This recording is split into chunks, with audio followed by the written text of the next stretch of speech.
모차르트가 25번지 린츠. 겉으로는 전혀 눈에 띄지 않는 건물로 이 오스트리아 도시의 조용한 거리에 흔히 있는 그런 건물이었다.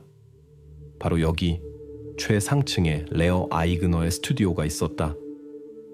27세 청년으로 그의 이름은 린츠를 훨씬 넘어서까지 알려져 있었다. 러는 모델로 일했고 그의 얼굴은 광고 포스터와 잡지에 실렸다. 그런데 18일 전 러가 갑자기 사라졌다. 경찰이 스튜디오 문을 부수고 들어갔을 때 그들을 맞이한 것은 분명히 우연이 아닌 준비된 광경이었다. 방은 완전히 투명한 방스 필름으로 도배되어 있었다. 바닥부터 천장까지 필름이 벽, 창문, 문을 덮고 있었다. 여기서는 공기마저 얼어붙은 것 같았고 무겁고 자극적인 냄새로 가득했다. 법의학자들이 사용하는 휴대용 가스 분석기는 황화수소 농도가 90 ppm이라고 측정했다.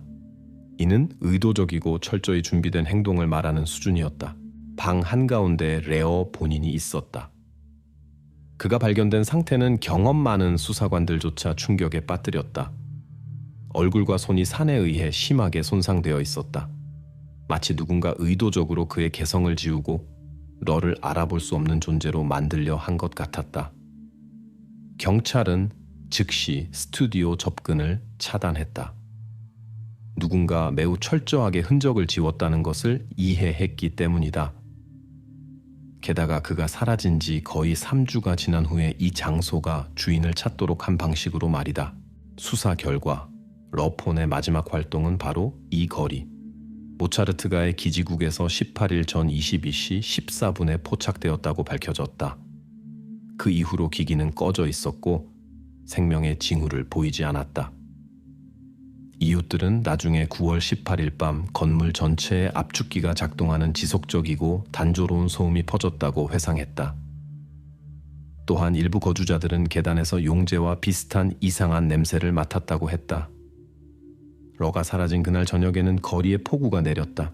하지만 스튜디오 안에서 발견된 러의 재킷은 완전히 말라 있었다. 이는 그가 사라지기 몇 시간 전에 방을 떠나지 않았다는 것을 의미한다. 적어도 밖으로 나가지는 않았다는 뜻이다. 더 자세한 현장 조사에서 수사진은 추가 단서를 얻었다. 유리 재떨이에서 러나 그의 가까운 지인이 아닌 분명한 지문이 발견되었다. 단 하나의 지문이었지만 지난 몇 주 동안 러 아이그너와 한 번이라도 만난 적이 있는 누구의 것일 수도 있었다. 수사 초기 단계에서 경찰에게 특별한 관심을 끄는 두 인물이 나타났다. 다비드 쇼버, 이웃이자 메이크업 아티스트로 그의 아파트는 말 그대로 러 스튜디오 벽 너머에 있었다. 다비드는 러를 마지막으로 본 것이 대략 3주 전이었다고 주장했는데 그때 러가 흥분해 보였고 어디론가 급히 가고 있었다고 했다. 쇼버는 침착하게 거의 일상적으로 말했다. 그의 말은 진실하게 들렸지만 너무 일반적이어서 세부 사항을 확인할 방법이 없었다. 또 다른 핵심 증인은 막스 헬츠, 비엔나 대형 모델 에이전시의 매니저였다. 그는 수사진에게 러가 밀라노로 캐스팅을 받으러 갔고 바로 돌아올 예정이었다고 확신했다. 막스는 자신의 소속 모델의 운명을 걱정하지 않았고 그의 실종을 단순한 오해나 업무상 지연으로 설명했다. 그러나 이 버전은 거의 즉시 무너지기 시작했다. 수사관들이 통화 기록을 확인한 결과 막스가 실종 당일 밤 레오에게 3번 전화를 걸었다는 것을 발견했다. 모델이 이탈리아로 갔다고 주장하는 사람이 그가 어디에 있는지 모르는 것처럼 전화를 거는 것은 이상해 보였다. 게다가 공항과 국경 서비스는 해당 기간 동안 러가 오스트리아를 떠났다는 것을 확인해주지 않았다. 곧 밀라노 이야기가 경찰을 혼란스럽게 하려고 누군가 지어낸 것임이 분명해졌다. 상황을 완전히 뒤바꾼 마지막 사실은 밤이 되어서야 나타났는데 법의학자들이 러의 모든 물건을 철저히 조사할 때였다. 침대 옆 탁자에서 수면 마스크가 발견되었다. 법의학 실험실에서 그것에서 클로로포름 흔적이 발견되었다. 이 물질은 약국에서 특별 처방전으로만 구할 수 있는 것이었다. 그리고 그것은 분명히 레어 아이그너의 것이 아니었다. 법의학 화학자는 신속하게 약물 배치를 식별했다. 약국 표시 214187AT. 이를 통해 구매자를 추적할 수 있었다. 실종 전에 러가 자신의 스튜디오에서 바로 잠들었다는 것이 명백해졌다. 누군가 미리 준비된 물질을 가지고 그에게 와서 방을 철저히 준비하고 의식적으로 경찰이 오랫동안 진짜 범인을 찾을 수 없는 상황을 만들었다. 이렇게 수사 첫 단계가 끝날 무렵 모든 버전이 두 용의자로 귀결되었다. 조용한 이웃 메이크업 아티스트 다비드 쇼버와 밀라노 여행 전설로 경찰의 주의를 딴 데로 돌리려고 분명히 시도한 에이전시 매니저 막스 휠츠.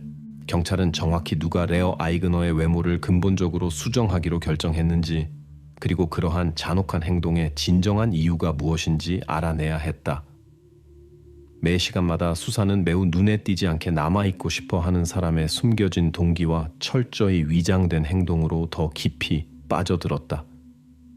러가 밀라노로 출발했다는 이야기는 점차 산산조각이 났다.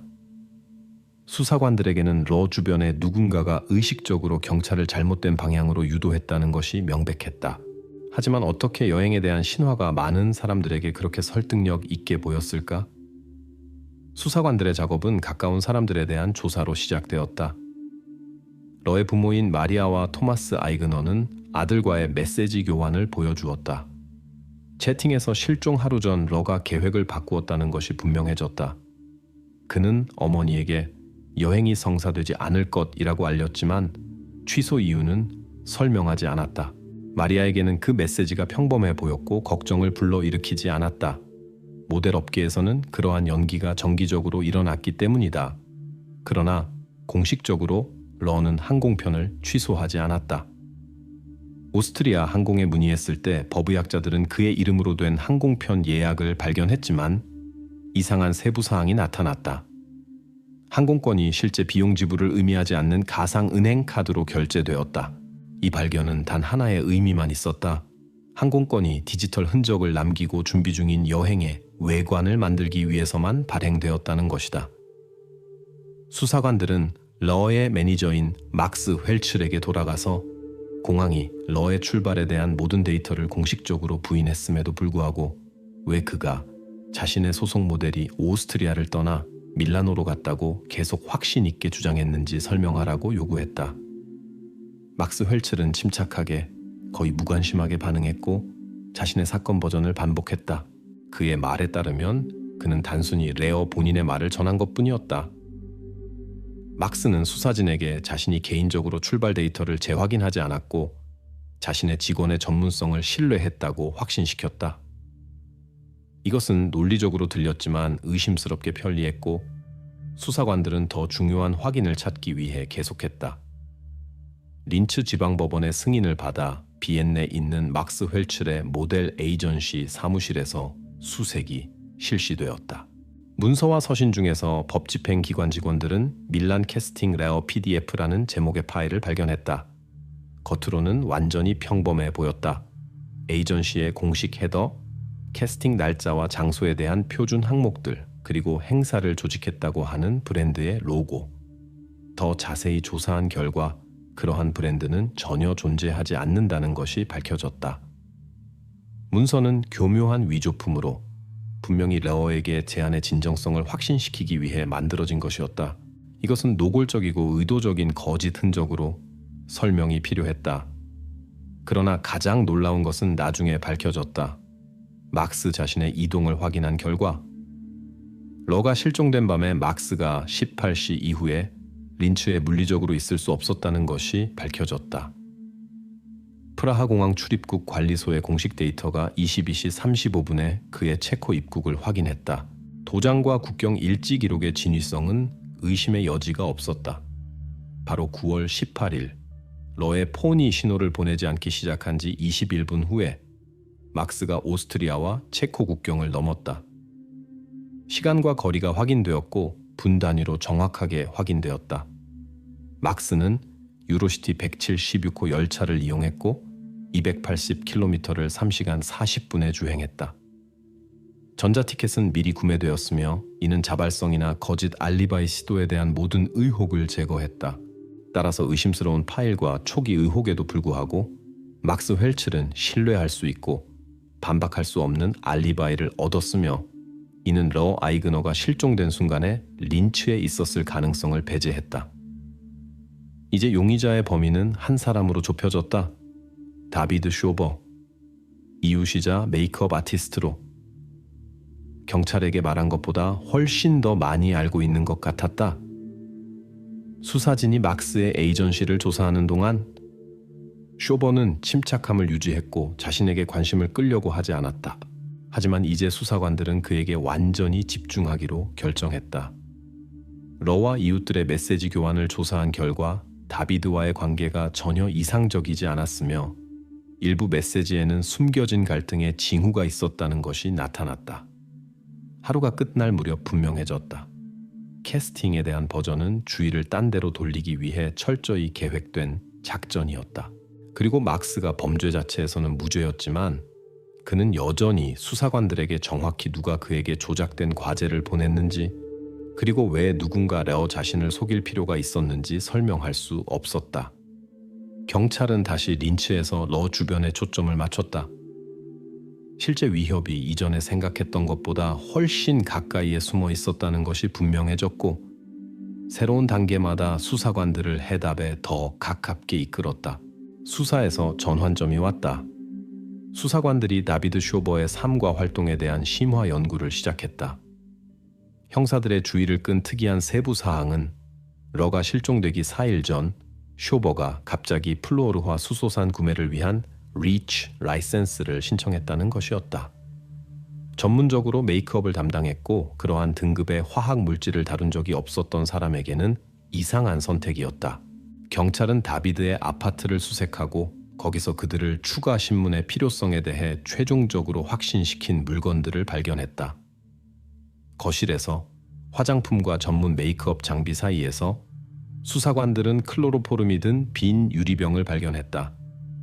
전문가 그룹은 즉시 그 병이 레어 아이그너의 수면 마스크에서 발견된 바로 그 약국 배치 214187AT에서 나온 것임을 확인했다.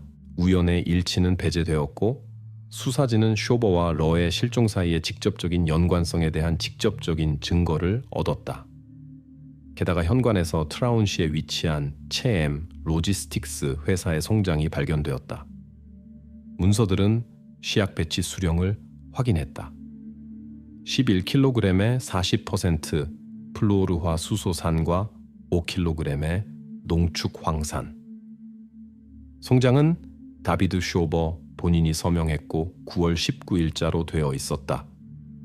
러가 연락이 끊긴 지 하루 만에 연대기는 분명히 미리 준비된 작전을 가리켰다. 신문실에서 쇼버는 침착해 보였고 심지어 수사관들이 자신의 삶에 관심을 보이는 것에 약간 짜증이 난 것 같았다. 전문 메이크업 아티스트에게 왜 그렇게 공격적이고 위험한 산이 필요했느냐는 수사관들의 질문에 다비드는 빠르고 확신 있게 자신의 버전을 말했다. 그의 말에 따르면 그는 시간이 지나면서 산화물로 덮인 오래된 사진 카세트를 청소하기 위해 산을 사용할 계획이었다. 그러나 수사관들이 쇼버의 아파트를 주의 깊게 조사한 결과 사진 카세트 하나도 발견하지 못했고 HF 작업에 필요한 특수 테플론 용기도 없었다. 법의학 전문가들은 특수 장비 없이는 그러한 산의 사용이 실질적으로 불가능하고 극도로 위험하다고 확인했다. 다비드의 전설이 무너지기 시작했다. 그러나 쇼버에 대한 혐의가 절대적으로 설득력 있어 보이는 순간에 법의학자들이 또 다른 예상치 못한 사실을 보고했다. 산이 든 통 중 하나에서 두 번째 DNA 분자가 발견되었다. 법의학 전문가들은 발견된 DNA가 사건 자료에 이전에 등장하지 않은 미지의 인물에게 속한다고 확인했다. 오스트리아 경찰 데이터베이스 확인 결과 일치하는 것이 없었다. 이 미지의 흔적은 심각한 수수께끼가 되었다. 수사진이 아직 신원을 밝혀야 할 이야기의 세 번째 참가자. 지금은 이 사실이 수사관들에 의해 전망은 있지만 완전히 해명되지 않은 것으로 기록되었다. 동시에 러 아이그너에 대한 영향의 결과를 조사한 법의학 의료 전문가가 새로운 충격적인 세부 사항을 보고했다. 생물학적 잔해 분석 결과 산 사용 전에 다른 영향이 가해졌다는 것이 확인되었다. 조직의 국소 온도 측정 분석을 통해 러가 약 65도 섭씨까지 가열되었다는 것이 밝혀졌다. 이 특이한 발견은 법의학자들로 하여금 가능한 동기에 대해 생각하게 했다. 아마도 가열은 러의 외모를 단순히 파괴하는 것과는 완전히 다른 목적을 가진 절차의 일부였을 것이다. 현재로서는 이 영향의 목적이 불분명했지만 분명히 유죄자의 행동의 사려 깊음과 철저함을 증명했다. 수사관들은 마침내 법의학 전문가들이 발견한 미지의 DNA와 특이한 가열의 비밀에 가까이 다가갔다. 다비드 쇼버는 이미 자신에 대한 증거가 쌓이고 있다는 것을 이해했지만 계속해서 자신의 무죄를 주장했다. 한편 법의학자들은 모차르트가의 집 환기 시스템에 대한 두 번째, 더 철저한 조사를 시작했다. 환기 덕트 내부에서 예상치 못한 단서가 발견되었다. 가정용 조건에서는 전혀 전형적이지 않은 F7급 수제 필터의 현미경 조사에서 미세한 섬유와 화장용 그라임의 미세 입자가 발견되었다. 실험실에서 스펙트럼 분석을 실시한 결과 화장품 성분이 다비드 쇼버의 아파트에서 발견된 메이크업 아티스트의 전문 세트와 완전히 일치한다는 것이 확인되었다. 분명히 필터는 범죄 준비나 실행 중에 공기 중에 들어가는 특정 입자를 잡기 위해 특별히 설치된 것이었다. 동시에 실험실은 마침내 산이 든 통에서 발견된 미지의 DNA 소유자인 세 번째 참가자의 신원을 밝혔다. 소유자는 에바 마이어로 쇼버의 전 어시스턴트이자 메이크업 살롱에서의 동료였다. 그녀는 뉴스에서 수사에 대해 알고 자발적으로 증언하기로 결정한 후 스스로 경찰에 신고했다. 신문에서 에바는 사건에서 자신의 출현을 간단히 설명했다. 그녀는 다비드에게 후속 재활용을 위해 빈통들을 전달했는데 이는 그들에게 일반적인 관행이었다. 수사그룹의 그녀의 말과 행동에 대한 확인은 그녀의 버전을 의심할 이유를 주지 않았다. 따라서 세 번째 DNA는 수색의 수수께끼가 되지 않았고 에바 마이어의 인물은 의혹을 불러일으키지 않게 되었다. 그러나 러의 열처리에 대한 질문은 여전히 열려있고 복잡했다. 수사그룹은 이 순간을 끝까지 파악하기 위해 비엔나 법의학 연구소의 최고 전문가들을 끌어들였다. 전문가들은 두 가지 가능한 버전을 제시했다. 첫 번째는 가열이 예비탈수와 말하자면 자네의 미라화를 위한 사려 깊은 계획의 일부였을 수 있다고 했다.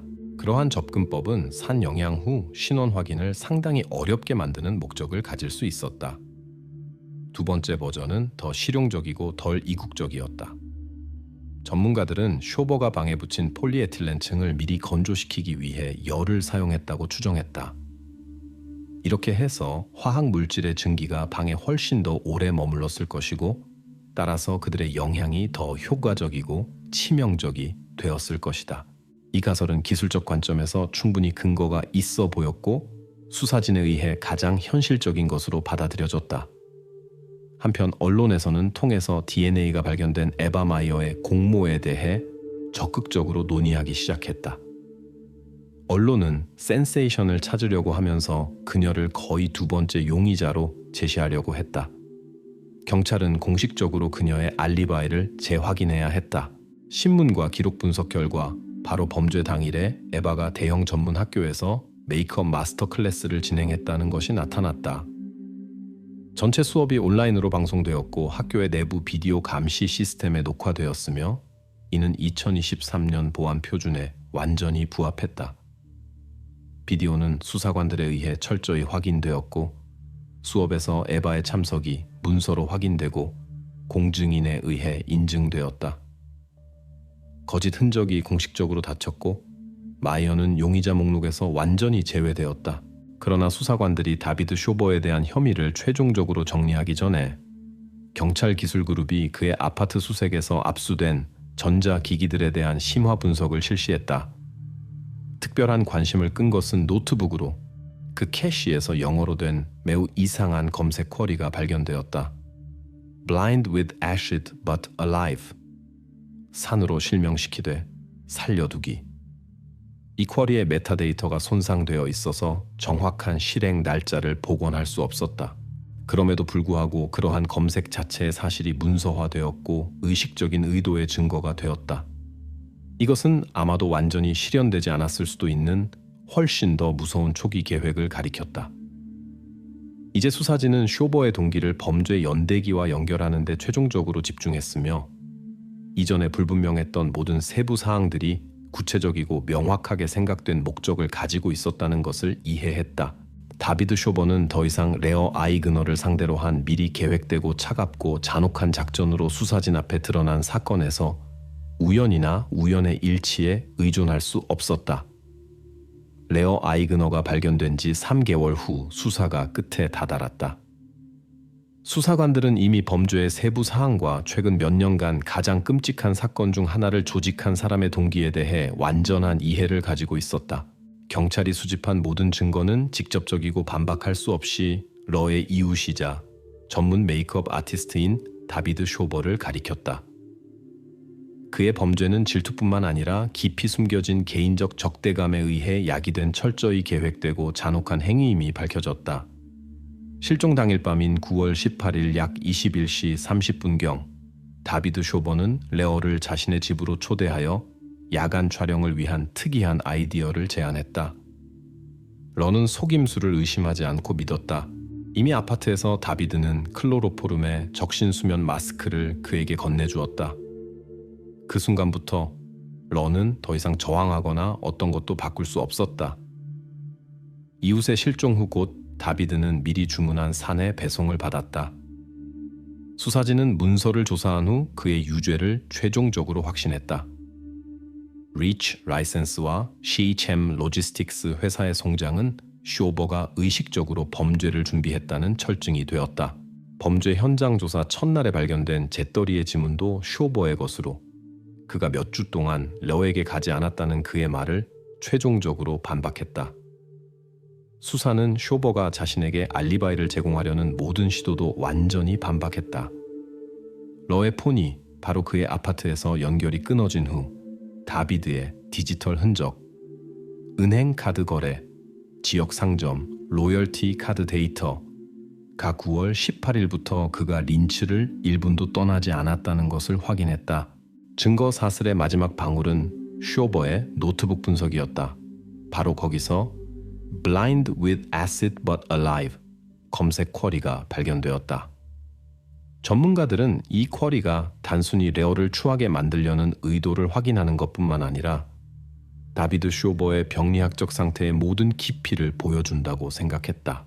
그의 주요 목표는 그가 개인적 경쟁자로 인식했던 사람, 특히 그의 전 동료이자 어시스턴트인 에바 마이어에 대한 질투 때문에 그 사람의 아름다움과 성공을 영원히 파괴하는 것이었다. 수사진이 모든 증거를 수집하고 대질신문을 조직했을 때 다비드 쇼버는 처음에는 한마디도 하지 않았고 자신에 대한 질문과 비난을 무시했다. 하지만 모든 증거, 지문, 산에 대한 문서, 이동 데이터와 노트북의 디지털 흔적가 그에게 제시되자마자 그는 급격히 변했다. 절망에 빠진 다비드는 테이블에서 볼펜을 잡고 수사관들 앞에서 바로 자신에게 상해를 입히려고 시도했다. 호송원들이 그의 행동을 제지할 수 있었지만 법정에 있던 사람들에게는 이것이 그의 유죄에 대한 마지막 확인이었다. 2024년 11월 25일 린츠 지방법원에서 언론과 대중의 주목을 받으며 청취된 271 23호 사건의 마지막 심리가 열렸다.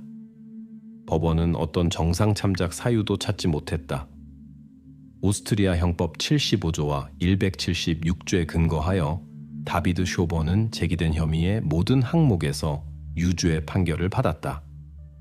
판결은 간결하고 단호했다. 종신 자유박탈형. 판결 선고 후 수사 자료는 공식 색인 LKA-OA 하시그램 271/23해 상부 오스트리아 주 범죄경찰청 아카이브로 보내졌다. 사건은 최종적으로 종결되었다. 남의 병적인 질투와 시기의 희생자가 된 재능 있는 젊은이 레어 아이그너는 숨겨진 감정이 얼마나 위험할 수 있는지를 보여주는 슬픈 예가 되었다.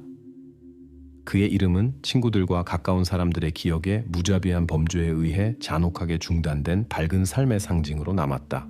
시간이 모든 것을 제자리에 놓았다. 정의가 회복되었고 유죄자는 처벌받았으며 사회는 다가오는 비극에 숨겨진 징후를 제때 알아차리는 것이 얼마나 중요한지에 대한 잔혹한 교훈을 얻었다.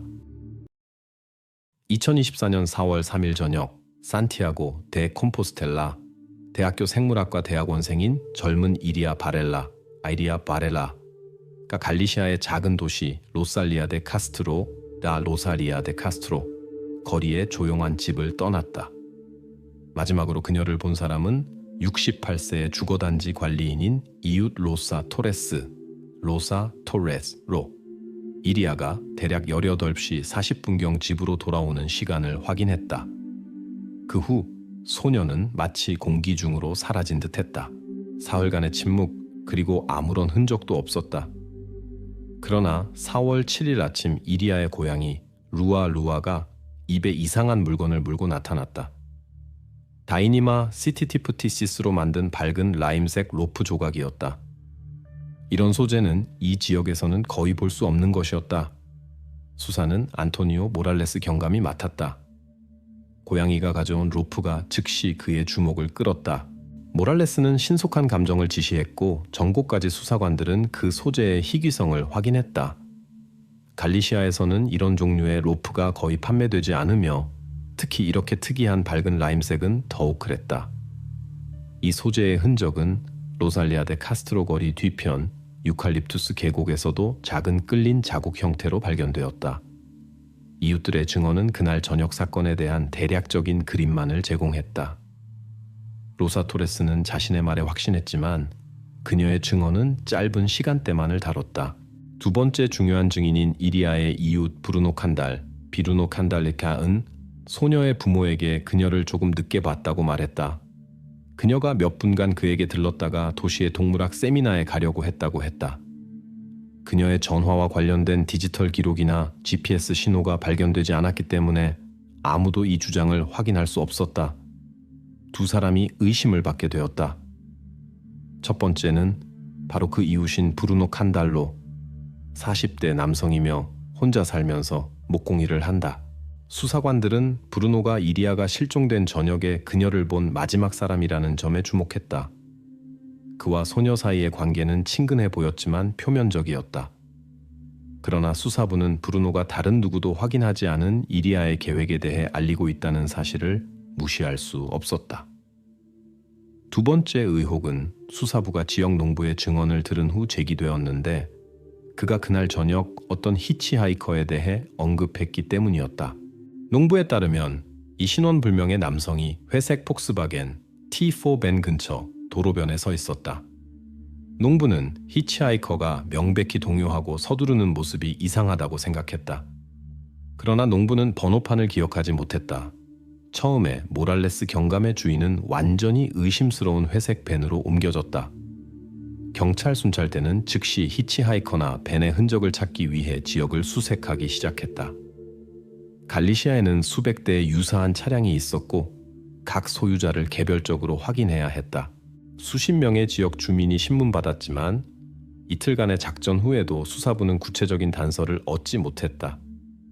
히치하이커는 벤과 함께 사라진 것 같았다.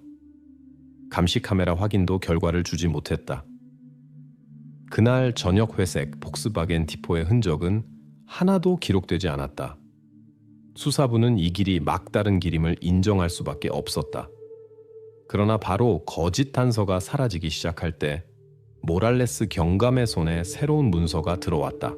지역 유일의 해양 로프 딜러인 코르델레리아 나우티카 회사의 창고 일지 확인이 예상치 못한 결과를 가져왔다. 지난 반년 동안 밝은 라임색 다이니마 CT15 로프의 유일한 개인 구매자는 바로 브루노 칸달이었다.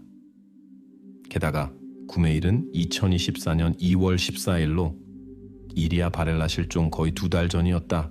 이제 사건에 고양이 루아가 가져온 소재, 로살리아 데 카스트로 거리 뒤 계곡, 그리고 소녀의 이웃 브루노 칸달 사이에 명확한 연결이 나타났다. 목수에게 왜 해양용 특수 로프가 필요했는지, 그리고 이 소재가 어떻게 이리아의 실종과 연결되었는지는 아직 수수께끼로 남아있었다. 수사부는 이렇게 섬세한 사건에서 신중함을 선호하며 성급하게 기소하지 않았다. 증거는 아직 부족했지만 연결은 점점 더 명백해지고 있었다. 이제부터 모랄레스 경감은 확신했다. 바로 고양이 루아가 수사부에게 사건을 해결할 기회를 주었다고. 한편 수사관들이 브루노의 인물을 주의 깊게 연구하는 동안 히치하이커의 자동차 단서는 아직 완전히 의제에서 제거되지 않았다. 두 방향 모두 유지되었지만 새로운 증거는 모두 브루노 칸달로 수사의 실을 이끌었다. 수사관들은 다음 단계를 취할 준비가 되어 있었다. 하지만 아직 그들은 카드를 공개하지 않았다.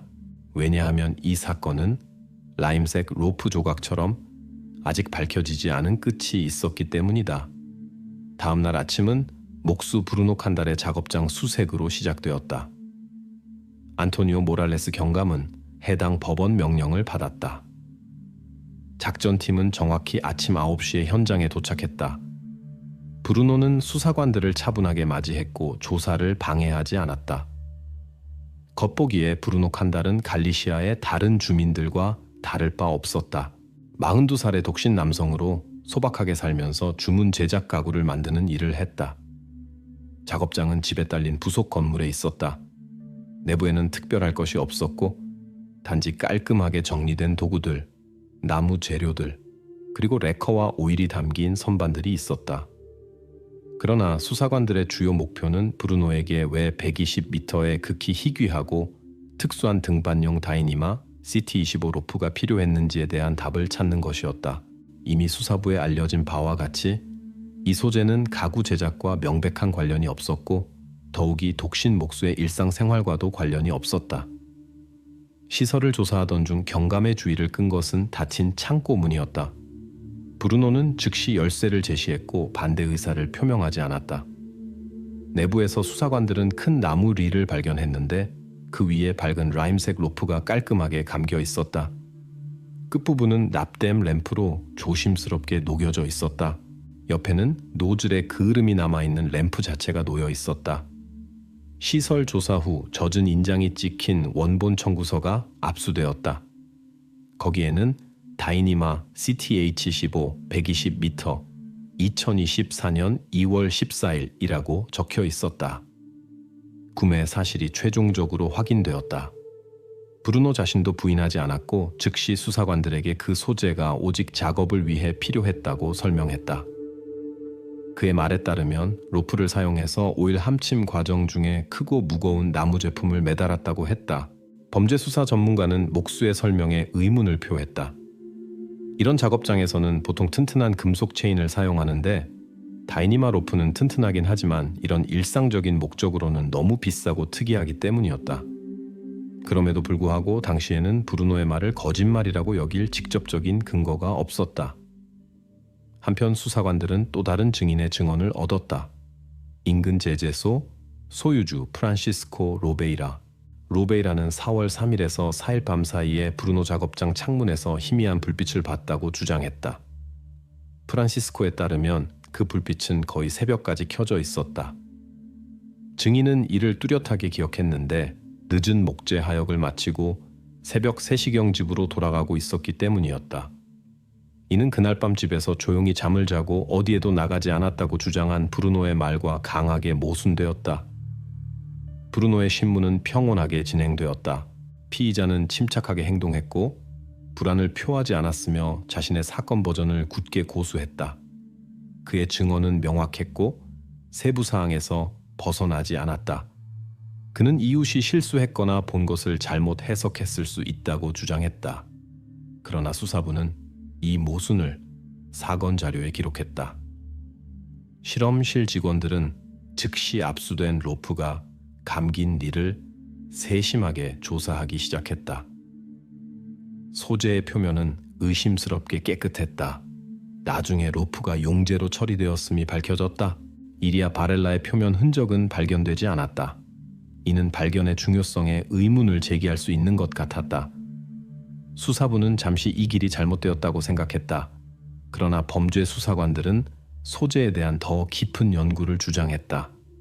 사건의 상황을 고려하여 섬유의 내부 부분도 열어보기로 결정했다. 그날 늦은 저녁에야 법의학 생물학자가 중요한 발견을 했다. 로프의 심 부분에서 한 올의 머리카락이 발견되었다. 긴급 감정을 통해 명확한 결과가 나왔다. 머리카락은 이리아 바렐라의 것이었다. 이 발견은 수사 진행을 완전히 바꾸었다. 이제부터 로프는 브루노의 창고에 있는 의심스럽고 불분명한 물건이 아니었다. 이제 이것은 피의자와 실종된 이리아를 직접 연결하는 것이었다. 수사부의 목수에 대한 질문은 더 이상 그의 야간 일정과 특수 소재의 이상한 구매에만 관련된 것이 아니었다. 이제 안토니오 모랄레스 경감이 관심 있어 하는 것은 단 하나였다.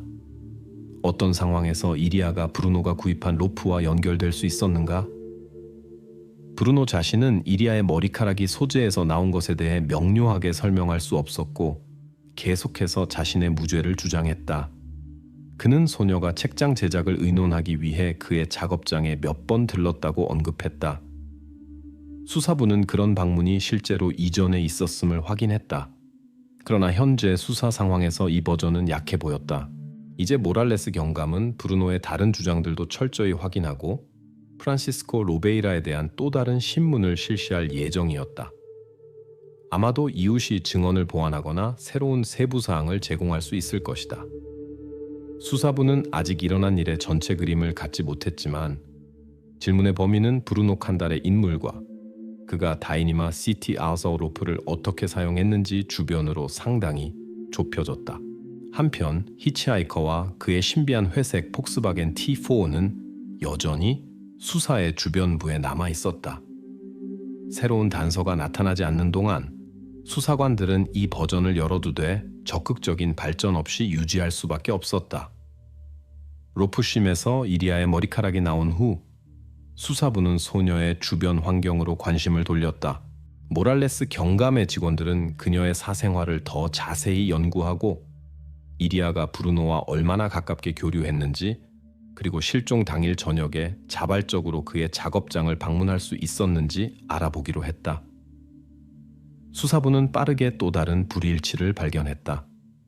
왜 이리아가 4월 3일 저녁에 보호소에서 치료를 위해 가져온 새끼 새들이 들어있는 신발 상자를 브루노의 작업장에 가져갔는가? 4월 8일 아침 안토니오 모랄레스 경감은 자원봉사 센터 아비파우나, 갈리시아 아비파우나 가리치아 사무실을 방문했다. 거기서 기록 장부 중에서 다음 기록을 찾을 수 있었다. 4월 2일 이리아가 실제로 도움이 필요한 4마리의 칼새를 임시 돌봄을 위해 데려갔다. 경감이 왜 이리아가 새들을 집으로 데려가기로 했는지 묻자 보호소 직원은 그 소녀가 친절함으로 유명했고 특히 복잡한 경우에 집에서 동물들을 자주 도왔다고 답했다. 그러나 보호소는 새들에게 약물과 사료를 완전히 제공할 수단이 항상 충분하지 않았다. 같은 날 수사관들은 14살 소녀 이웃인 파울라 노게이라와 대화했다. 소녀는 4월 3일 저녁 7시경 이리아가 손에 신발 상자를 들고 브루노 작업장 문 앞에 있는 것을 봤다고 기억했다. 상자는 약간 열려 있었고 파울라는 그 안에 작은 새들을 봤다. 이리아는 동요해 보였고 계속 주변을 둘러보며 마치 누군가가 자신을 볼까봐 두려워하는 것 같았다. 이 새로운 증언은 중요한 순간이 되었다. 이전까지 수사부는 소녀가 4월 3일 저녁에 어떤 구체적인 목적으로 브루노를 방문했다는 정보를 갖지 못했고 더욱이 그녀가 자신의 방문을 걱정하고 있었을 수도 있다는 것은 몰랐다. 같은 날 모랄레스 경감은 소녀의 부모와 또 다른 대화를 나눴다. 이번에는 대화가 그들 딸의 개인적 상황에 관한 것이었다. 이리아의 어머니는 딸이 수의학 서비스와 특수사료 구입에 자주 돈이 부족했다고 인정했다. 부모의 도움에도 불구하고 이리아는 때때로 집으로 데려온 동물들의 문제를 해결할 대안적 방법을 찾아야 했다. 소녀의 아버지 조세 바렐라와의 대화는 덜 명확했다.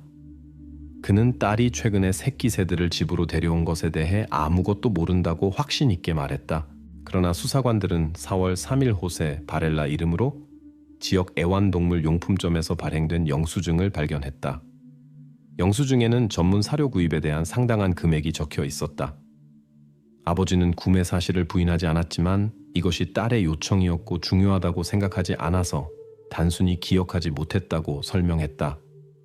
이 불일치는 수사부에 약간의 의혹을 불러일으켰다. 이리아와 그녀의 아버지 사이에 경제적 이유로 가족 갈등이 일어났을 수도 있다는 버전이 나타났다. 아마도 아버지가 동물들에 대한 지속적인 지출에 불만을 가져서 갈등을 일으킬 수 있었을 것이다.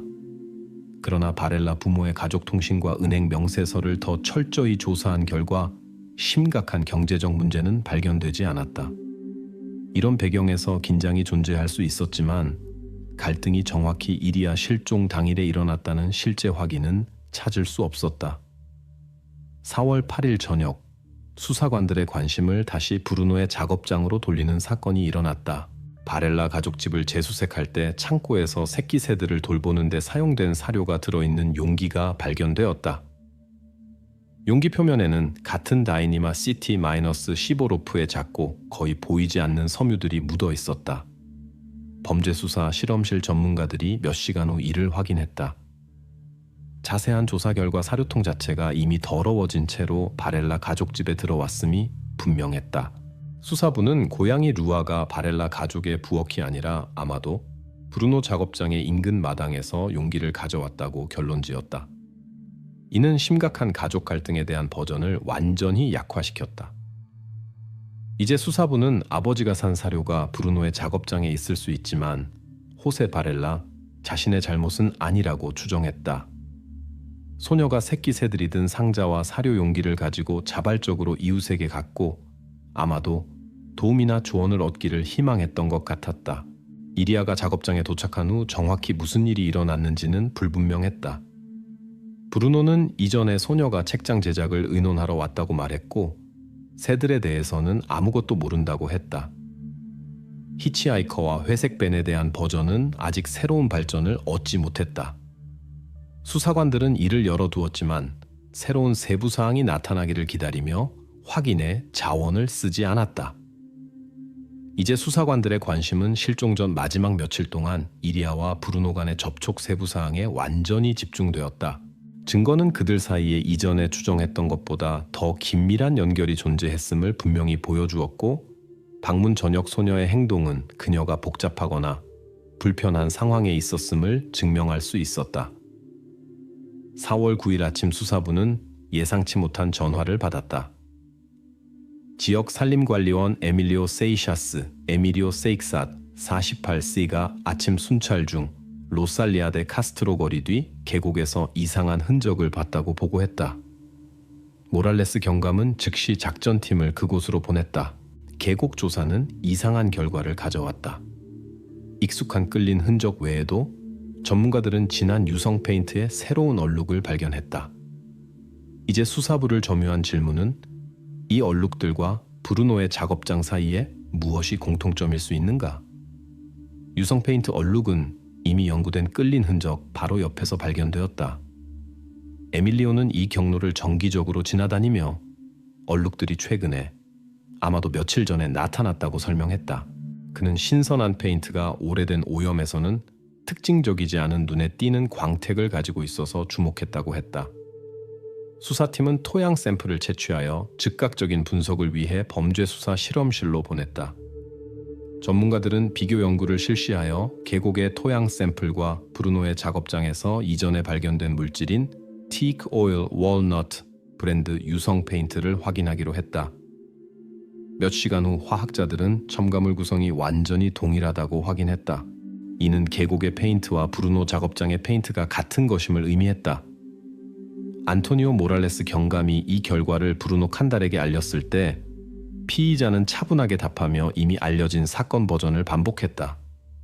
약 한 달 전에 작업장 마당에서 우연히 페인트를 흘렸다고 했다. 그의 말에 따르면 마당과 계곡의 근접성을 고려할 때 페인트 잔여물이 빗물이나 바람으로 계곡에 들어갈 수 있었다고 했다. 그러나 산림관리원 에밀리오는 단호했다. 얼룩들이 신선해 보였고 말 그대로 이틀 전에 반짝였다고 했다. 범죄수사 화학자들은 Thick Oil Walnut 페인트 구성이 특수한 특징을 가지고 있다고 확인했다. 도포 후 96시간이 지나면 급격히 어두워지며 원래 광택을 잃는다. 이는 브루노의 오래된 페인트 유출에 대한 버전이 사실과 일치할 수 없음을 의미했다. 수사관들은 페인트가 작업장 마당 지역에서 빗물 흐름으로 계곡에 운반되었을 수도 있다고 추정했다. 그러나 측량 기사들의 확인 결과 지형이 정확히 그런 방향으로 물이 흐르는 것을 허용하지 않는다는 것이 밝혀졌다. 토양이 얼룩 발견 장소에서 멀어지는 방향으로 물줄기를 이끄는 경사를 가지고 있었다. 따라서 빗물에 대한 버전은 완전히 반박되었다.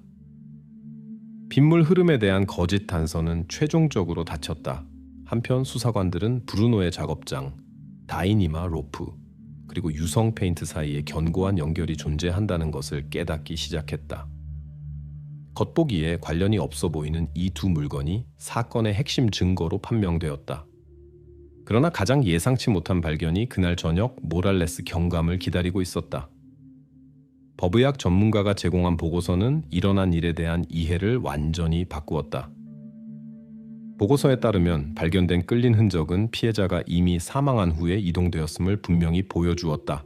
그러나 가장 중요한 것은 감정이 정확히 사망 시기를 확정했다는 것이다.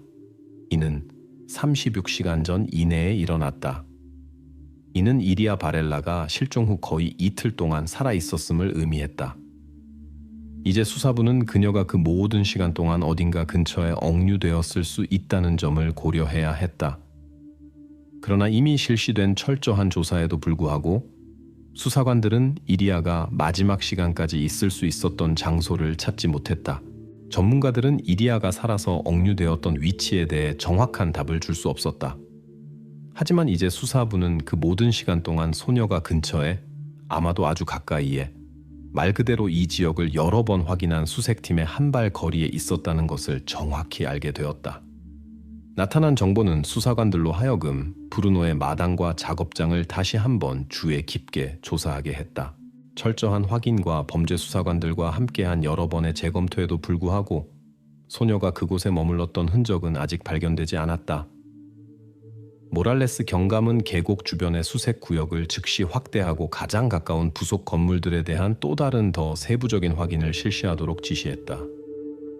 그는 또한 지난 며칠 동안 브루노의 의심스러운 움직임을 누구든지 봤는지 알아보기 위해 이웃들을 다시 신문하기로 했다.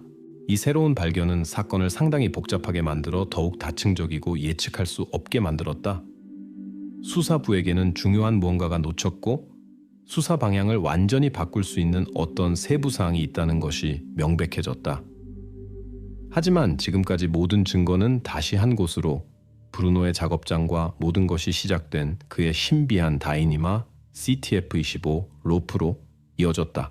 히치하이커와 회색 폭스바겐 T4는 여전히 사건 자료의 버전으로 남아 있었지만 수사부는 이 방향에 대한 적극적인 작업을 잠시 중단하고 브루노와 이리아가 생애 마지막 시간을 보낸 장소에 힘을 집중하기로 했다. 법의학자의 소식 후 수사부는 농부 마누엘 오테이로가 언급한 벤에 대한 버전을 확인하기로 했다. 이미 관심이 완전히 브루노 칸달의 작업장에 집중되어 있었음에도 불구하고 모랄레스 경감은 회색 폭스바겐 T4에 대한 질문을 최종적으로 닫을 필요가 있다고 생각했다. 신비한 히치하이커와 회색 벤이 실제로 존재했는지 아니면 농부가 무언가를 혼동했을 수도 있는지에 대한 의문이 여전히 남아 있었다. 60세 농부 마누엘 오테이로는 이번에 더 구체적인 증언을 했다. 그는 자동차를 다시 설명하며 중요한 세부 사항을 추가했다. 벤은 더러운 회색이었고 뒷문에는 가구 조합 에바니스테리아 세고비아의 로고가 뚜렷하게 보였다. 이전에는 이것이 언급되지 않았고 모랄레스 경감은 즉시 정보를 확인하도록 지시했다. 수사부는 오래된 전화번호부를 통해 회사에 연락했다. 조합 책임자는 벤이 실제로 존재하며 정기적으로 제품 배송 운행을 한다고 확인했다. 이 기간 동안 자동차 운전사는 조수의 R라는 인물이었고 그는 4월 4일 아침 올레이로스, 세고비아, 경로로 대리석판 화물을 가지고 출발했다. 경찰은 호수의 R와 연락하여 면담을 약속했다. 그는 신문에 차분하고 확신 있게 왔다. 남성은 수사관들에게 4월 5일 오전 7시 30분 세고비아에서 판재 하역 시간을 확인하는 인장이 찍힌 납품서를 제공했다. 또한 그는 이동 경로 전체의 주유소에서 받은 영수증들을 제시했는데 거기에는 정차 시간과 날짜가 기록되어 있었다. 전문가들은 호수에가 950km 거리를 필요한 휴식과 주유 중단을 고려하여 약 12시간의 주행했다고 계산했다. 모든 문서는 진짜였고 호수에의 증언과 완전히 일치했다. 수사관들은 자동차가 실제로 4월 4일 아침에 출발했다면 이리아 바렐라 실종과 관련된 중요한 사건들이 일어난 4월 3일 저녁이나 4일 밤에 물리적으로 계곡 지역에 있을 수 없었다는 것을 이해했다. 그러나 모랄레스 경감은 모든 의심을 완전히 배제하고 싶었다. 그는 농부 마누엘 오우테이로에게 가구 조합 에바니스테리아 세고비아 소유 자동차들의 사진을 다시 한번 주의 깊게 보도록 요청했다. 이번에 농부는 망설였다. 사진들을 보면서 마누엘은 갑자기 같은 조합 소유의 다른 바엔을 가리켰는데 그것은 거의 한 달 전인 3월에 그의 부지 근처 농장에 서 있던 것이었다. 그는 자신이 실수했을 수도 있다고 인정했다. 자동차는 매우 비슷했지만 농부는 더 이상 자신의 최초 증언의 정확성을 확신하지 못했다. 이제 벤과 신비한 히치하이커에 대한 버전은 최종적으로 무너졌다. 수사부는 공식적으로 이 거짓 단서를 닫았다. 호수의 R는 완전히 피의자 범위에서 제외되었다. 이 순간부터 폭스바겐 티포르벤은 더 이상 사건에 나타나지 않았고 재확인되지 않았다. 모랄레스 경감은 수사의 한계를 최종적으로 배제할 수 있게 되어 안도감을 느꼈다. 이제 모든 관심이 다시 완전히 브루노 칸달과 그의 작업장으로 돌아왔다. 이전에 발견된 증거들, 다이니마, 시티 15 로프, 테이크 오일 월넛 유성 페인트, 계곡에 끌린 흔적, 그리고 새끼 새 상자와 사료 용기와의 연결, 이 모든 것이 다시 한 사람과 한 장소로 귀결되었다. 수사팀은 브루노의 작업장을 다시 한번 조사했지만 그 당시에는 새로운 것이 발견되지 않았다. 그러나 이리아가 실종 후 하루나 이틀 더 살아있었다는 법의학자의 결론을 고려하여 경감은 수색 구역을 상당히 확대하고 특히 작업장 바로 근처의 모든 부속 시설들을 철저히 확인하기로 결정했다. 한편 수사관들이 주변을 연구하는 동안 모랄레스 경감은 브루노에 대한 재신문을 약속했다. 이제 피의자는 새로운 증거와 그의 증언의 불일치와 관련된 추가 질문들에 답해야 했는데 여기에는 페인트 유출 시기에 대한 거짓말과 소녀가 마지막 저녁에 그의 작업장 근처에 있을 수 있었던 가능한 이유들이 포함되었다. 수사부는 앞으로 나아갈 강력한 추진력을 얻었고 작업을 어렵게 하는 불분명한 버전에서 벗어났다. 각각의 새로운 단계마다 브루노 칸달의 작업장이나 부지 어딘가에 이리아 실종의 수수께끼에 대한 진짜 열쇠가 있다는 것이 점점 더 분명해졌다. 히치하이커와 그의 회색 밴은 이제 최종적으로 배제되었고 따라서 사건의 유일한 피의자는 목수 브루노만 남았다. 이제 모랄레스 경감과 그의 팀은 이전에 놓쳤을 수도 있는 모든 세부 사항, 모든 작은 것들을 다시 한번 철저히 확인해야 했다. 왜냐하면 이제 실수가 있어서는 안 되었기 때문이다. 살인자는 매우 가까이 있었고 브루노가 수사부로부터 정확히 무엇을 숨기려고 했는지만 이해하면 되었다. 4월 10일 아침 안토니오 모랄레스 경감은 다시 브루노의 작업장으로 돌아왔다. 이번에 수사관들은 명확한 목표가 있었다. 건물의 모든 구석을 철저히 확인하는 것이었다. 특히 계곡에서의 최근 발견과 히치하이커와의 최종적으로 닫힌 거짓 단서를 고려했을 때 이제 팀의 관심은 이전 조사에서 눈에 띄지 않았을 수도 있는 세부 사항들에 완전히 집중되었다. 경감을 동행한 시민경비대 상사의 관심을 끈 것은 작업장 천장 아래 이상한 환기 격자였다. 왜 환기가 정확히 그곳에 위치하고 어디로 이어질 수 있는지에 대한 당연한 질문이 생겼다. 작업장을 조사하면서 상사는 또 다른 특이한 세부 사항을 발견했다. 벽을 따라 그리고 바닥 일부에 실런트로 새로 메운 이음새가 있었다. 이전에 이 구역은 도구가 든 캐비닛과 나무 재료가 놓인 선반들로 가려져 있었다.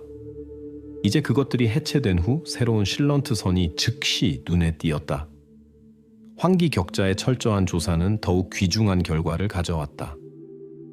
범죄 수사 전문가들은 내부에서 고양이 루아의 털과 티아크 오일 월넛 유성 페인트에 적신 다이니마 로프에 현미경적 섬유들을 발견했다. 이는 고양이가 어떤 방식으로든 환기 내부에 들어가서 작업장에서 외부 공간으로 또는 그 반대로 이동했다는 수사부의 추정을 확인해 주었다. 다음 신문에서 경감은 브루노 칸달에게 이 환기 격자의 용도에 대해 물었다. 피의자는 익숙한 확신으로 답하며 이것은 단순히 용제와 레커 작업 시 작업장 환기에 필요한 배기구라고 설명했다. 그러나 이때까지 기술검사관은 이미 환기 시스템 조사를 마치고 그것이 매우 이상하게 건설되었다고 발표했다. 화학 증기 배출을 위해 배기 시스템이 보통 하는 것처럼 위로 올라가는 대신 공기 덕트는 아래로 건물 바닥 레벨 깊숙이 내려갔다. 이런 환기 설치 방식은 기술적으로 근거가 없었고 목공 작업장에는 실용적 의미가 없었다. 수사팀은 환기 샤프트가 고양이 루아가 작업장에 침입할 수 있었던 이웃집으로 이어질 수 있다는 이론을 확인하기로 했다. 수사관들은 이웃 건물에 접근하여 다락을 조사하고 어떤 고양이 통로나 이리아 바렐라가 그곳에 머물렀던 흔적을 찾으려 했다. 다락과 인접시설의 철저한 조사는 결과를 주지 못했다. 거기에는 고양이 루아의 흔적도 더욱이 이리아의 어떤 흔적도 없었다. 이웃집에 대한 버전은 최종적으로 닫혔다. 이제 환기는 더욱 수수께끼 같고 의심스러워졌다. 그것이 아래로 작업장 아래 어딘가로 이어진다는 것이 명백해졌다. 모랄레스 경감은 이 문제를 나중으로 미루지 않았다. 같은 날 시설에 대한 추가 확인이 조직되었다. 시민경비대 직원들이 모든 가구를 옮기고 이전에 새로운 실런트가 발견된 곳의 바닥을 비웠다. 특수 건설용 망치의 도움으로 수사관들은 실런트로 메워진 바닥 구역을 조심스럽게 열기 시작했다. 몇 번의 타격 후에 얇은 시멘트 스크리드 층 아래에 완전히 예상치 못한 무언가가 숨어 있다는 것이 밝혀졌다. 망치가 특징적인 둔한 소리와 함께 금속을 쳤다. 수사관들은 바닥 아래 숨겨진 물체를 완전히 노출시켰다. 그것은 무거운 뚜껑을 가진 거대한 금속 맨홀로 작업장의 콘크리트 바닥으로 위장하여 철저히 퍼티로 메우고 위장되어 있었다. 맨홀은 명백히 최근에 닫혔고 가장자리는 새로운 실런트로 깔끔하게 메워져 있었다. 모든 사람이 제자리에서 얼어붙었다. 이는 전체 수사 기간 동안 첫 번째로 이렇게 심각한 발견이었고 일어난 일에 대한 인식을 완전히 바꾸었다. 이제 수사관들은 작업장 바닥 아래에 이전에 아무도 의심하지 않았던 비밀방이 있다는 것을 이해했다. 즉시 맨홀을 열지는 않고 먼저 발견 장소를 기록하고 추가 정보를 수집하기로 했다. 작업장의 추가 범죄 수사 전문가들과 법의학 전문가들이 호출되었다. 모랄레스 경감은 이미 작업장 아래 이 방이 바로 이리아 바렐라가 죽기 전 마지막에 있었을 가능성이 높은 곳이라는 것을 이해하고 있었다. 수사관들은 맨홀 개방 준비에 집중했다. 여전히 자신의 연루를 부인하는 브루노 칸달은 구금되어 신문용 별도 방에 수용되었다. 이제 그의 침묵은 더 이상 큰 의미가 없었는데 발견된 맨홀이 피의자가 중요한 진실의 일부를 숨기고 있었다는 직접적 증거가 되었기 때문이다. 수사팀이 개방을 준비하는 동안 긴장은 매 순간 높아졌다. 모랄레스 경감은 바로 이 맨홀 뒤에 이리아의 실종과 고양이 루아, 다이니마 로프, 그리고 이상한 환기와 관련된 수수께끼들의 해답이 숨어 있다고 확신했다. 이제부터 수사부는 모든 대안 버전들을 완전히 배제했다. 이제 모든 세부 사항, 모든 증거, 그리고 이 사건의 모든 수수께끼 같은 상황들이 한 지점에서 만났다. 브루노 칸달의 목공 작업장 바닥 아래 숨겨진 금속 맨홀에서 안토니오 모랄레스 경감은 범죄 수사관들과 전문가들이 필요한 모든 것을 준비한 후 즉시 금속 맨홀을 열도록 명령했다. 시민경비대 직원들이 조심스럽게 뚜껑을 들어 올리자 그 아래에는 아래로 이어지는 좁은 계단이 있었다. 약 3m 깊이로 내려간 수사관들은 작은 방에 도착했다. 이제 주요 질문은 하나였다. 브루노의 작업장 아래 지하에 정확히 무엇이 숨겨져 있었는가? 내부에서 수사관들은 대략 2m 곱하기 3m 크기의 방을 발견했다. 벽은 완전히 두꺼운 광물 솜층으로 덮여 있어서 완벽한 방음을 만들었다. 이는 즉시 이웃들 중 아무도 이상한 소리를 듣지 못한 이유를 설명했다. 방 중앙에는 안락의자가 서 있었는데 첫 번째 조사에서 전문가들이 그 위에서 혈흔을 발견했다. 긴급 분석 후 범죄 수사관들은 혈액이 이리아 바렐라의 혈액형과 DNA와 완전히 일치한다고 보고했다. 의자 옆에서는 목공용 펜치와 동물용 플라스틱 이동장이 발견되었다. 즉시 고양이 루아와 이전에 발견된 새끼 새가 든 신발 상자와의 연결이 생겼다. 방바닥에서 전문가들은 연필로 그린 매듭의 정확한 나침반 그림을 발견했다. 매듭은 익숙한 것으로 판명되었다. 전형적인 카라비노 매듭이었다. 나중에 정확히 같은 그림이 브루노의 개인 수첩에서 발견되었다는 것이 알려졌다.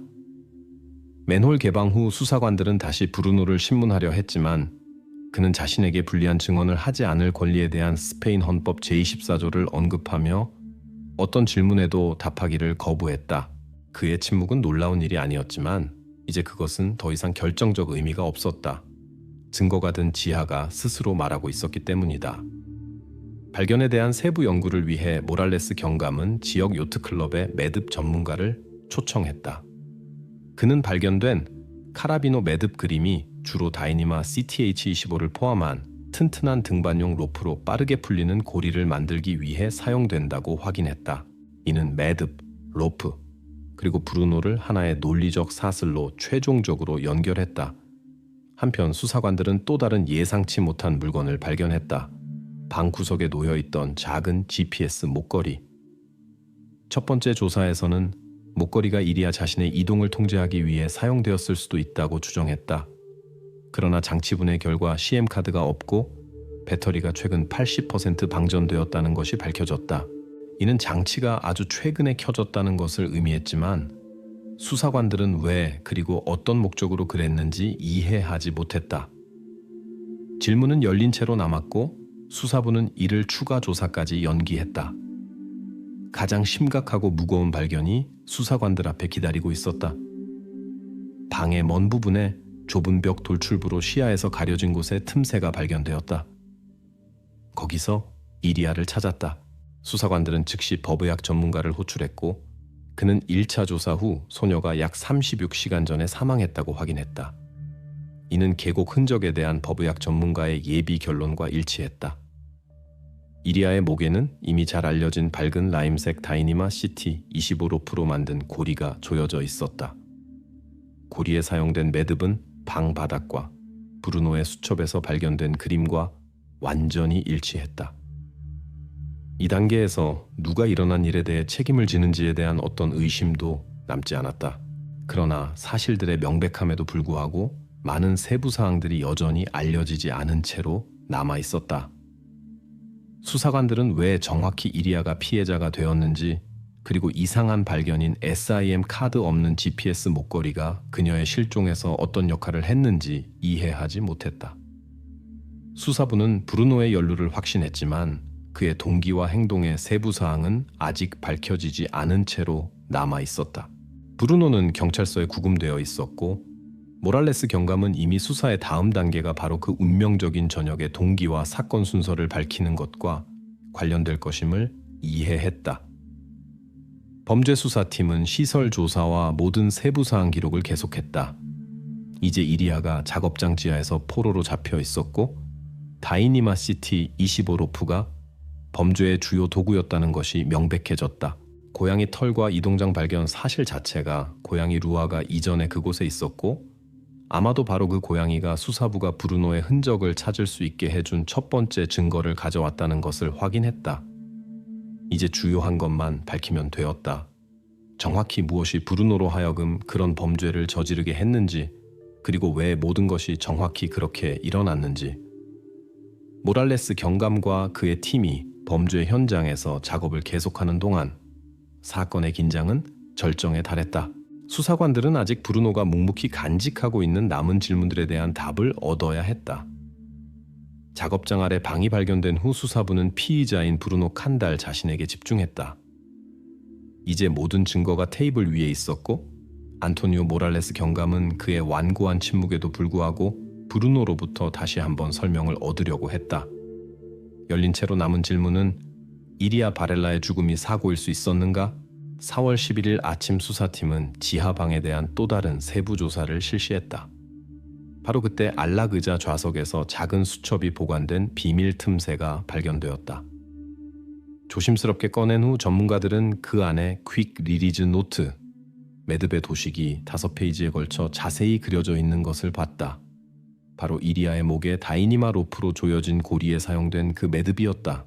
수첩 페이지들에서 브루노가 2024년 3월 27일 갈리시아 요트클럽 열람실에서 연구를 위해 자료를 가져갔다는 것을 나타내는 도서관 도장이 발견되었다.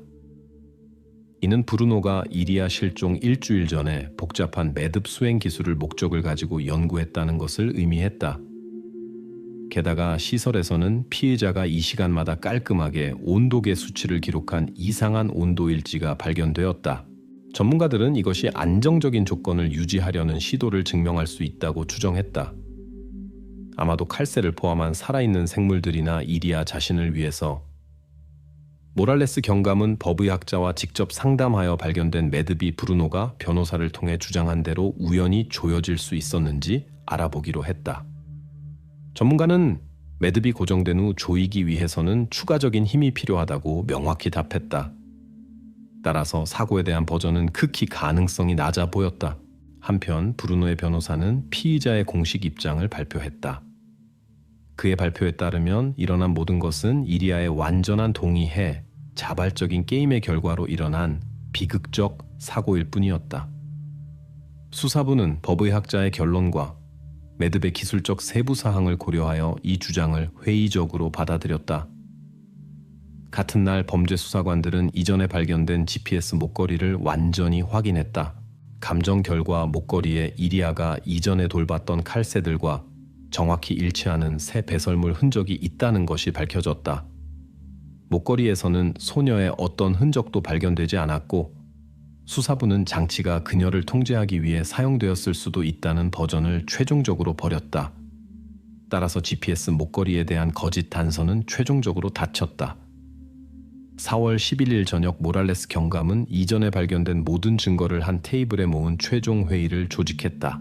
그의 앞에는 계곡에서 발견된 틱 오일 월너트 페인트에 적신 다이니마, CT15 로프, 매듭 그림이 든 수첩, 사료가 든 상자, 환기에서 나온 고양이 루아의 털, 그리고 명확한 시간 표시가 있는 온도 일지가 놓여 있었다. 범죄 수사관은 참석자들 앞에 전체 사건 순서를 체계적으로 펼쳐놓았다. 이제 그림이 명확하고 논리적이 되었다. 브루노는 미리 철저히 준비했고 복잡한 매듭 기술을 연구하고 필요한 재료를 구입하고 지하를 장비하고 심지어 방의 안정적인 조건까지 돌봤다. 사실들이 스스로 말하고 있었고 그중 어느 것도 우연성에 대한 피의자의 말을 확인하지 않았다. 모랄레스 경감은 마지막 결론을 법원이 내려야 한다는 것을 이해하며 소리내어 어떤 결론도 내리지 않았다. 그럼에도 불구하고 수사팀의 어떤 구성원도 브루노의 행동이 의도적이었다는 데 대해 더 이상 의심을 갖지 않았다. 계속해서 불분명한 것은 단 하나. 왜 정확히 이리아가 그렇게 철저히 준비된 범죄의 대상이 되었는가였다. 수사부는 이 질문을 의식적으로 열어두었고 아직 브루노의 심리적 동기에 들어가지 않았으며 강박관념이라는 단어를 피했다. 그러나 피의자의 모든 행동이 그 저녁보다 훨씬 전에 계획되고 준비되었다는 것은 명백했다. 브루노의 변호사는 일어난 모든 것이 비극적 사고라고 수사부를 설득하려 했지만 모랄레스 경감의 테이블 위에 있는 각각의 새로운 사실, 각각의 세부 사항, 각각의 증거는 반대를 증명했다. 이 순간 경감은 이제 브루노에 대한 모든 증거의 무게가 반박할 수 없게 되었다는 것을 최종적으로 확신했다. 이제 법원만이 일어난 일에 대한 최종 평가를 내리고 이리아 바렐라 실종 사건에 마침표를 찍을 수 있었다. 이 순간까지 모든 책임은 복잡한 모든 것과 수사에 얽힌 세부 사항에도 불구하고 자신의 임무를 완전하고 흠없이 수행한 수사부에 있었다. 이제 브루노는 법정에 서야 했고 수사부가 확보한 증거는 일어난 일에 대한 그의 직접적 연루를 증명하기에 충분히 넘쳤다. 2025년 1월 18일에 열린 코루냐 지방법원 아우디엔치아 프로빈시알 데 에이 코루냐.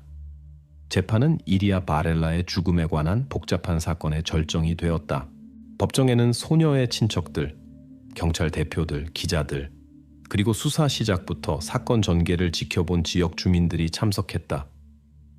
검사는 수사부가 수집한 증거들을 철저하고 상세하게 제시하며 작년 4월 3일 저녁에 정확히 무슨 일이 일어났는지에 대한 그림을 배심원들 앞에 명확하게 형성했다. 법원은 브루노 칸달이 새끼 새들에 대한 도움 제공을 핑계로 의도적으로 이리아를 자신의 작업장으로 유인했다고 확정했다. 이리아는 방문이 비극으로 끝날 것이라고 의심하지 않고 이웃을 신뢰했다. 브루노는 작업장 아래 특별히 장비된 지하방에서 소녀를 억류했고 그곳에서 그녀를 그녀 가족과의 문제라고 여겨지는 것들로부터 보호하려고 시도했다. 이런 배려와 보호는 계획된 플랜의 일부였다. 브루노는 미리 필요한 경우 피해자를 빠르게 해방시킬 수 있도록 하는 특수 매듭, 퀵 리리즈 노트를 연구했다.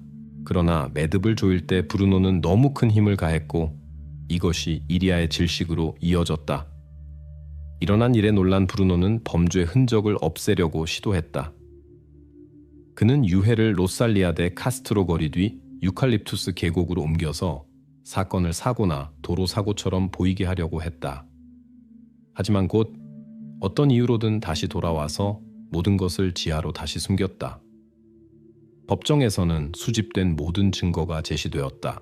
검사는 브루노가 지역에서 특수다이니마 CT25 로프의 유일한 구매자였고 이리아 바렐라의 DNA가 로프 심가방의 안락의자에서 모두 발견되었다고 강조했다.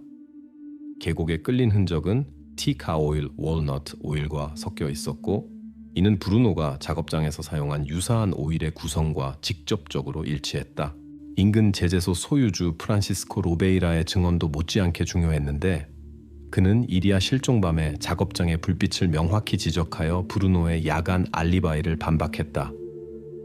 법원은 지하에서 압수된 매듭 그림이 든 수첩과 브루노가 이리아 실종 최소 일주일 전의 목적을 가지고 행동을 준비했다는 것을 확인하는 도서관 도장에 특별한 관심을 기울였다. 명백한 증거에도 불구하고 재판에서 브루노는 일어난 일이 단지 비극적 사고였다고 계속 주장했다. 변호사를 통해 그는 자발적인 게임에 대한 버전을 고집했고 그 결과가 소녀의 의도하지 않은 죽음이었다고 했다. 문제를 명확히 하기 위해 판사는 요트클럽의 매듭 전문가를 초청했고 그는 법정에서 직접 배심원들에게 매듭의 작동 원리를 시연했다. 전문가는 적극적이고 상당한 힘 없이는 고리가 스스로 조여질 수 없다고 설득력 있게 증명했다. 따라서 우연성에 대한 버전은 모든 타당성을 잃었다. 법정의 분위기는 긴장되었다. 배심원들은 제기된 기소의 심각성을 이해하며 모든 몸짓과 말을 주의 깊게 따랐다. 전문가 결론은 브루노의 유죄에 대한 의심의 여지를 남기지 않았다. 검찰, 변호, 그리고 초청된 전문가들의 길고 상세한 발언 후 판사는 최종 판결을 내렸다. 브루노 칸달은 스페인 형법 제139조와 제163조에 따라 유죄로 인정되었다. 법원은 그에게 22년의 자유박탈형을 선고했다. 법원의 판결은 브루노의 유죄에 대한 어떤 의심도 남기지 않았다. 누가 범죄를 저질렀는지, 어떻게 정확히 이리아의 죽음이 일어났는지, 그리고 어떤 물질적 증거가 범죄자를 장소와 범죄 실행 상황과 연결하는지가 정확히 확정되었다. 그럼에도 불구하고 한 가지 중요한 세부 사항이 불확실성해 남았다. 수사와 법원은 브루노가 미리 소녀를 죽일 의도였는지 아니면 그의 행동이 그녀의 거부나 저항 순간에만 경계를 넘었는지 끝까지 명확히 할 수 없었다. 이는 명확한 주장을 위한 증거가 없었기 때문에 추정의 영역으로 남았다. 내려진 판결은 법정에 참석한 사람들로부터 이의 제기를 받지 않았다. 이리아의 가족은 이것이 딸을 되돌려주지는 않지만 정의가 확립되었다는 것을 이해하며 판결을 차분하게 받아들였다. 따라서 고양이 루아의 이상한 행동과 특이한 다이니마 로프 조각으로 시작된 사건이 종료에 이르렀다. 바로 이 작은 세부사항이 수사부로 하여금 그렇게 철저히 계획된 범죄를 밝히고 피의자의 위장과 부인층 아래 숨겨진 진실을 확립할 수 있게 해주었다. 이 사건의 후과는 수사와 연관된 모든 사람들의 삶에 반영되었다. 안토니오 모랄레스 경감에게 이것은 가장 사소한 세부사항조차 어떻게 끔찍한 비밀을 밝히는 데 이를 수 있는지를 보여주는 생생한 예가 되었다. 이리아에 가까운 사람들에게 법원 판결은 안도감뿐만 아니라 일어난 일에 대한 최종적 이해를 가져다 주었다. 지역 주민들에게 이것은 가장 평온하고 조용한 곳에서도 아무도 예상하지 않는 위험이 숨어 있을 수 있다는 것을 상기시켜 주었다. 이리아 바렐라 사건은 닫혔지만 이 이야기를 알고 있던 사람들의 기억 속에 영원히 남을 것이다.